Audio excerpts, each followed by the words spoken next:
بین المذاہب شادی ممنوع نہیں ہے، نہ ہی سنی اور شیعہ شریعت فرقہ کو شادی کی راہ میں رکاوٹ تسلیم کرتی ہے۔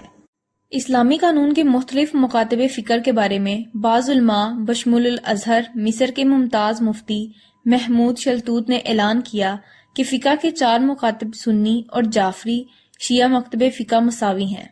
تمام مذہبی طریقوں پر عمل کرنے کے لیے مجاز اور مذہبی اعتبار سے درست۔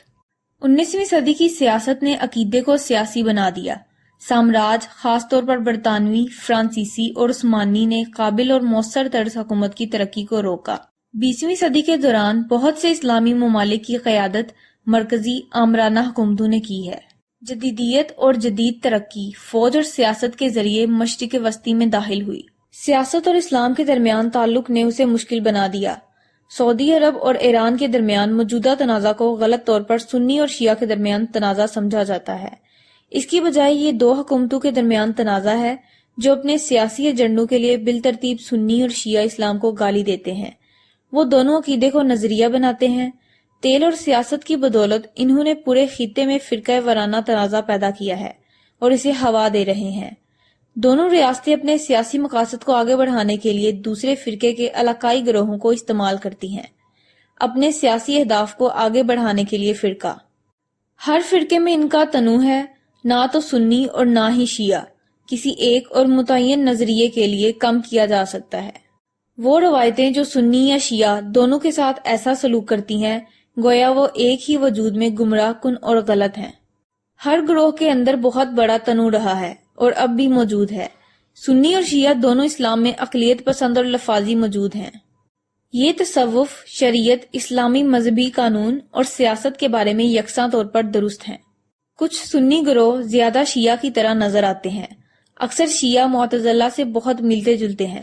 اسلام کا پہلا مذہبی اور سنی مکتبہ جس نے دینیات میں عقل کو شامل کیا۔ کچھ شیعہ کے بارے میں بھی یہی بات درست ہے، جیسے یمن کے زیدیہ جو سنی کے قریب ہیں۔ شیعوں کے مختلف گروہوں کو ابتدائی طور پر ان کے ائمہ کی تعداد کی بنیاد پر درجہ بندی کیا گیا تھا۔ سنی گروہ اپنے مذہبی اور فقہی مکاتب پر مبنی ہیں۔ اس کے علاوہ وہاں مسلم اقلیتیں ہیں جیسے شام کے علوی، ترکی کے علوی اور عمان کے عبادی جو نہ تو سنی اور نہ ہی شیعہ راسخ العقیدہ میں فٹ ہیں۔ صوفیہ اور اسلامی فلسفیوں نے انسانی تہذیب میں اہم کردار ادا کیا ہے۔ صوفی جیسے رومی اور ابن عربی اسلام کے اندرونی اور صوفیانہ پہلو کو فروغ دیتے ہیں۔ فلاسفہ مسلم فلسفی جیسے الفارابی، اویسینا اور یورویس نے اسلام کی بہت عقلی تفہیم میں حصہ لیا۔ عام طور پر وہ اپنے آپ کو دونوں فرقوں سے بالاتر سمجھتے ہیں اور فرقوں کو تقسیم کرنے کی بجائے متحد کرنے کی کوشش کرتے ہیں۔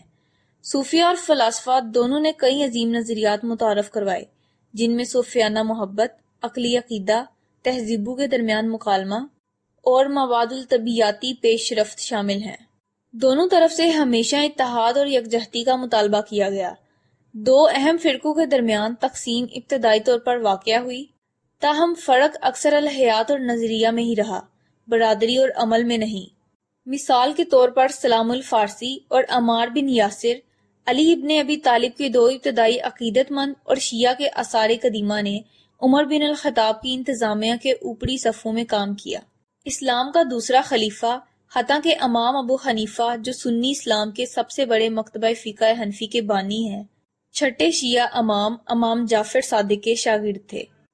خاص طور پر جدید دور میں دونوں فرقوں نے غیر ملکی حملہ آور اور استعمار کے خلاف جنگ اور آزادی کی جدوجہد میں ایک دوسرے کا ساتھ دیا۔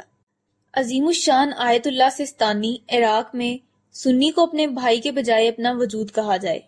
اعتدال پسند سنی اور شیعہ کی اکثریت ہے، حالانکہ وہ اونچی آواز میں بات نہیں کرتے۔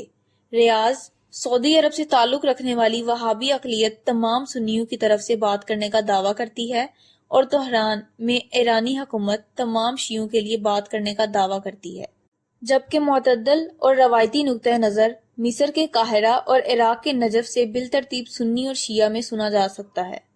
اس طرح سنی اور شیعہ ایک دوسرے سے اتنے دور یا تنازعات میں نہیں ہیں جس طرح میڈیا کی نشریات مضامین اور پوڈ کاسٹ تجویز کرتے ہیں۔ آج سنی اور شیعہ اپنے عقیدے کی حقیقی اور چیلنجنگ نوعیت کے بارے میں ایک دوسرے سے بہت کچھ سیکھ سکتے ہیں۔ ان فرقوں کے درمیان مکالمہ اسلام کے مساوی اور درجہ بندی دونوں پہلو میں حصہ ڈالتا ہے۔